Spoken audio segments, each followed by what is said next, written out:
Hello my friends. Hurricane Ian brought a massive tree down on the roof of my house here in southern Florida. And this house is 60 some years old. The Dutch lap siding was crushed on the right side here.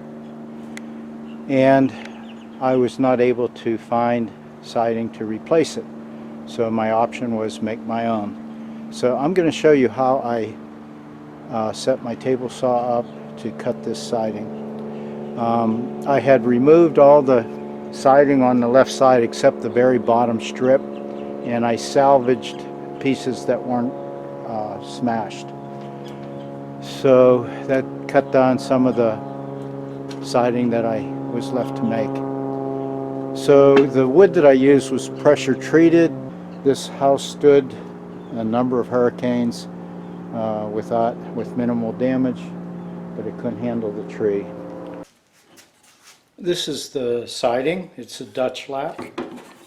This is what we need to make, and you can see this concave area here. Of course there's chip pieces, and this notch here, which is a shiplap joint. So this is the easy cut. This we can do with either a router table, a shaper, or I'm doing 2 passes on my table saw. It'll take this out. That's the easy cut. This one here, we have to match this contour, and it's not a perfect circle, but I'll show you. We're using a 10-inch blade. Now I have a 10-inch disc that I made out of cardboard. We need to use the outer perimeter of the blade to set our table saw. So we can't really set it with the teeth. So this we can. Now we're going to take a close look at this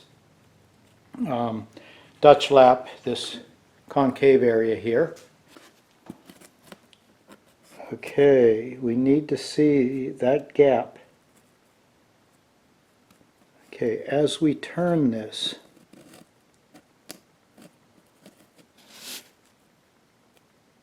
the light disappears completely. Right here is the angle that we have to run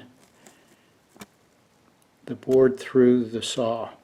So I'm going to set up a temporary fence on the table saw that's going to match this angle. Okay, once again, I have a white background.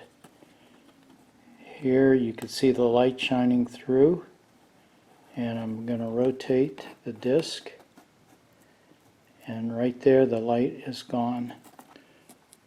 I transferred a line. Here is the angle that the blade should be, or the fence should be, as we're running the board through. So let's set that up. Once you have this line drawn, this is going to give you the angle that the fence is going to be attached to the table saw. Take a sliding T-bevel of some sort, or cut this board on the line and use the board. So I don't have to cut it. I'm just going to lock the angle in there. That angle now will give me the angle for the fence on the table saw.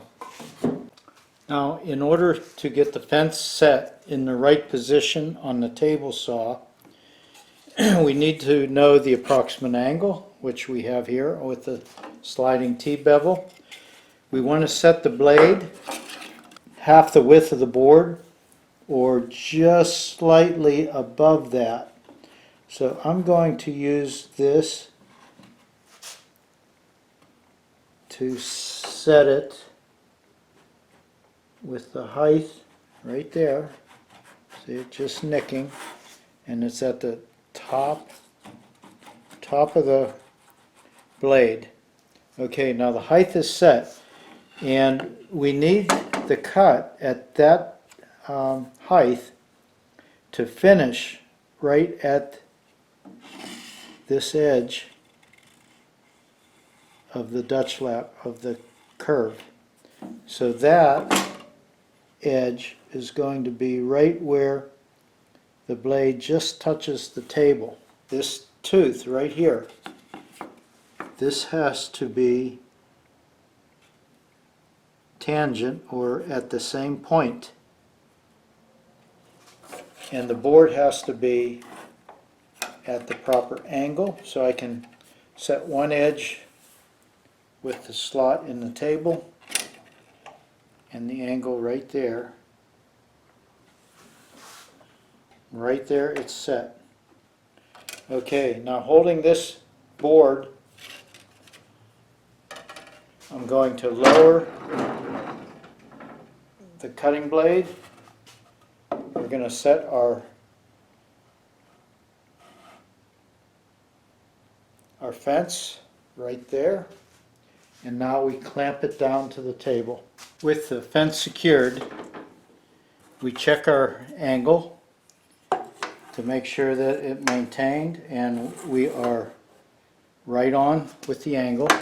And then I turned the blade on, I turned the saw on, and then I raised it up and cut into the fence.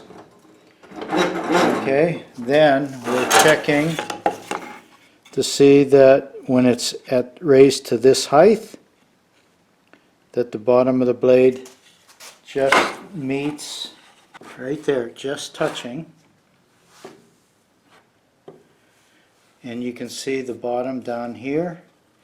It looks real close. Now we're going to lower the blade, and we can't take a cut any higher or any more than the amount of the cutting carbide, the cutting tip. We're cutting with the side of the blade, so we have to take it in small increments. So I'm going to lower it down below the table, and the first pass is going to be possibly half of that tooth, and then as I crank it up, I'm going to turn the handle on the table saw approximately a half of a turn, and then that'll be the cut. This will be the first pass, and I'm going to do it on a piece of scrap. The scrap board I'm going to use is this painted one, so that I can see or show the contrast of the cut. Now this is raised up about half the dimension of the tooth.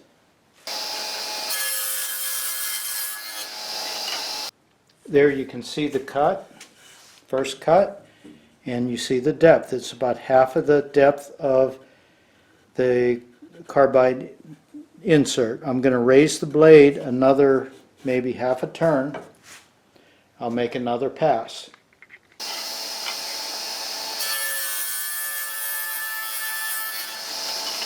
Okay, another half turn.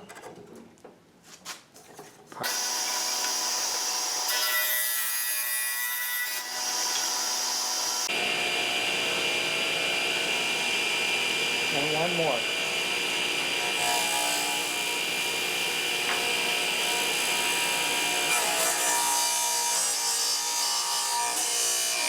Okay, that was 5 turns.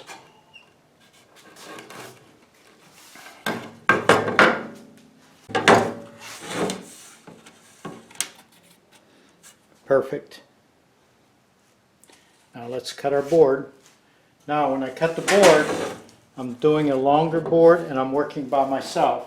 So in order to hold this down and move the board by myself, I'm going to use a featherboard and clamp the featherboard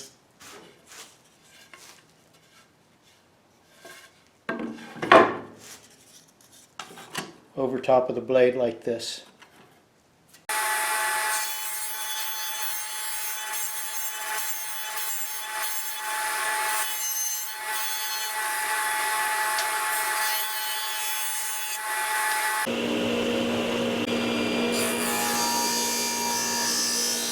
Last pass, I'm going to run it 2 times.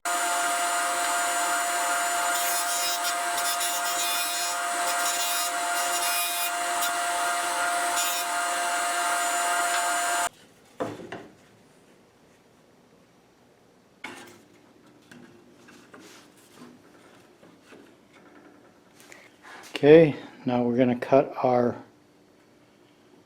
shiplap. The height of the blade is set so it's just touching the top. So that is the height that we want. This way.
Here we have the repair.